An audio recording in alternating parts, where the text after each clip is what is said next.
Bonjour. Dans Éléments de philosophie d'Alain.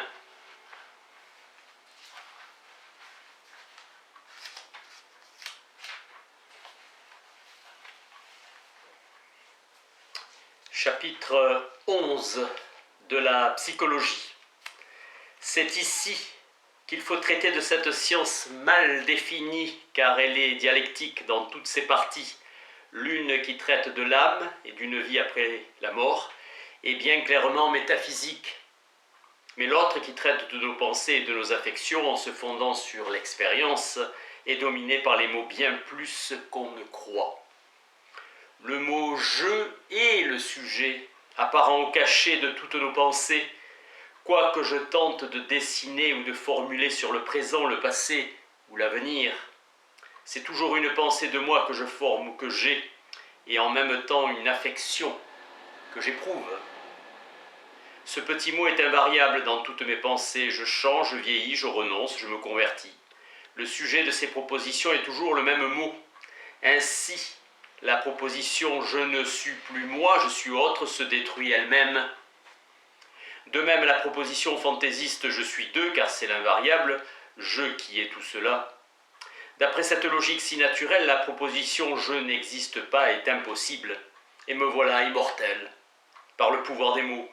Tel est le fond des arguments par lesquels on prouve que l'âme est immortelle, tel est le texte des expériences prétendues qui nous font retrouver le long de notre vie le même « je », toujours identique. Ainsi ce petit mot qui désigne si bien mon corps et mes actions, qui les séparent si nettement des autres hommes et de tout le reste, est la source d'une dialectique dès qu'on veut l'opposer à lui-même, le séparer de lui-même, le conduire à ses propres funérailles. Cette idée de l'éternité de la personne, comme de l'identité par-dessus tout changement et malheur, est, à dire vrai, un jugement d'ordre moral, et le plus beau peut-être. J'ajoute que cette forme de l'identité est ce qui fait que nos pensées sont des pensées, car on ne peut rien reconnaître sans se reconnaître aussi, ni rien continuer, quand ce ne serait qu'un mouvement perçu sans se continuer soi-même aussi. Mais cette remarque fait voir que ce jeu sujet de toute pensée n'est qu'un autre nom de l'entendement toujours un, et toujours liant toutes les apparences en une seule expérience. L'investigation s'arrête là, car supposer que je perçois deux mondes séparés, c'est supposer aussi que je suis deux, ce qui par absurdité termine tout. Seulement ceux qui ne font pas attention aux mots se croient en présence réellement d'une chose impalpable, une durable, immuable, d'une substance, enfin, comme on dit.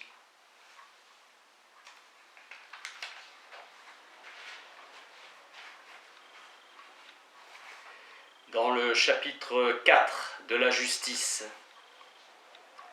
la force semble être l'injustice même, mais on parlerait mieux en disant que la force est étrangère à la justice. Car on ne dit pas qu'un loup est injuste. Toutefois, le loup raisonneur de la fable est injuste, car il veut être approuvé. Ici se montre l'injustice, qui serait donc une prétention d'esprit. Le loup voudrait que le mouton n'ait rien à répondre, ou tout au moins qu'un arbitre permette. Et l'arbitre, c'est le loup lui-même. Ici, les mots nous avertissent assez. Il est clair que la justice relève du jugement et que le succès n'y fait rien. Plaider, c'est argumenter. Rendre justice, c'est juger, peser des raisons, non des forces. La première justice est donc une investigation d'esprit et un examen des raisons.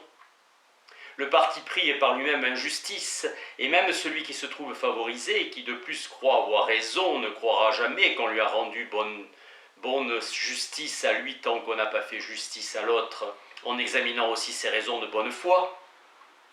De bonne foi, j'entends en leur cherchant toute la force possible, ce que l'institution des avocats réalise passablement.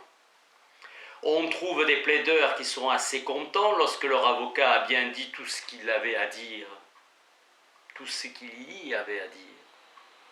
Et beaucoup ne voudraient point gagner si leur tort était mis en lumière en même temps. Aussi veulent-ils que l'adversaire ait toute permission d'argumenter, sans quoi le possesseur non troublé garderait toujours une espèce d'inquiétude. Et la fureur de posséder est une fureur d'esprit qui craint plus une objection qu'un voleur. L'injustice est humaine, comme la justice, et grande comme la justice en un sens. D'après cela, la persécution serait l'injustice même. Entendez non pas toute violence, mais la violence qui a pour fin d'empêcher la revendication. Et le triomphe de l'injuste, c'est bien d'être approuvé et loué. C'est pourquoi la révolte est d'abord dans la parole et ne passe aux actions que pour sauver la parole. On ne sait pas quelles conditions on ne ferait accepter aux hommes s'ils gardaient le droit de remontrance, mais aussi il y a une faute plus sévèrement réprimée que toutes les autres, c'est d'avoir raison contre le tyran. Retenons que la justice suppose certainement un état de nos relations avec nos semblables, qui est leur libre et franche approbation, et la nôtre.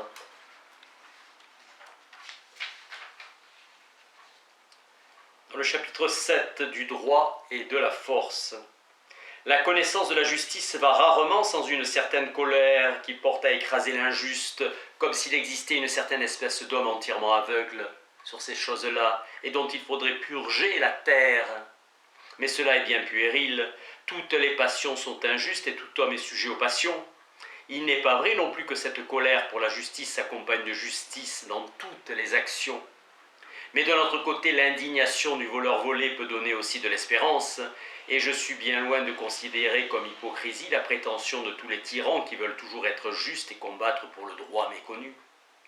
Car ce n'est point la possession qui plaît le plus, mais c'est la propriété, et de même l'usurpateur veut enfin être reconnu, et ce qu'il y a de ruse et de mensonge dans ses manœuvres ne doit point nous cacher la plus profonde vérité humaine, que Platon a si bien vu, c'est que l'injustice n'a de puissance que par une justice cachée. L'ambition est une pensée, la guerre a toujours pour fin de persuader, comme les traités de paix le prouvent, et la peine que l'on prétend pour apaiser la revendication. Le juste est donc assez fort s'il est inflexible. La pensée trouve toujours la pensée, et une pensée absolument sans justice n'est plus pensée. Penser, c'est reconnaître. Merci.